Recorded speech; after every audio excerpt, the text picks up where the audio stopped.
ഞാനൊരു ആർട്ടിക്കിൾ വായിച്ചുകൊണ്ടിരിക്കുകയായിരുന്നു.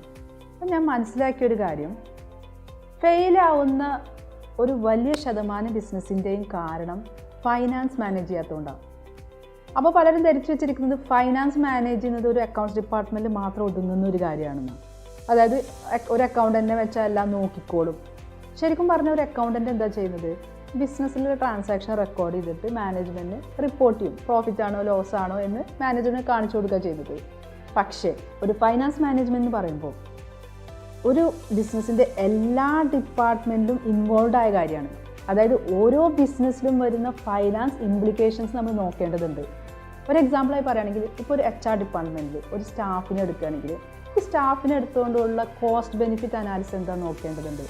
അതുപോലെ തന്നെയാണ് ഈവൺ ഈ പർച്ചേസിലാണെങ്കിലും എല്ലാ മാർക്കറ്റിംഗ് ഏരിയയിലാണെങ്കിലും ഏതൊരു ഏരിയയിലും ഏതൊരു ഡിപ്പാർട്ട്മെൻറ്റിലും വരുന്ന ഫൈനാൻസ് ഇഫക്റ്റ് എന്താണെന്ന് നമ്മൾ നോക്കേണ്ടതുണ്ട്. അതുകൊണ്ട് തന്നെ നമ്മൾ എന്താ ചെയ്യേണ്ടതെന്ന് വെച്ചാൽ, ഓരോ ബിസിനസ്സിലും ശരിക്കും പറഞ്ഞാൽ നല്ലൊരു ഫൈനാൻസ് പീപ്പിൾ വേണം. ഫൈനാൻഷ്യലി ഇൻ്റലിജൻറ്റ് ഡിസിഷൻസ് എടുക്കാൻ പറ്റുന്ന പീപ്പിളാണ് വേണ്ടത്. അതുപോലെ തന്നെയാണ് പലരും എന്താ ചെയ്യുന്നത്, ബിസിനസ്സിൻ്റെ പ്രോഫിറ്റ് എല്ലാം ചെയ്തതിന് ശേഷം ബിസിനസ് പ്രോഫിറ്റ് ആണോ ലോസ് ആണോ എന്ന് നോക്കും. അങ്ങനെയല്ല വേണ്ടത്. നമ്മുടെ ബിസിനസ് ആദ്യം തന്നെ നമ്മൾ കറക്റ്റായിട്ട് ഫോർകാസ്റ്റ് ചെയ്യണം.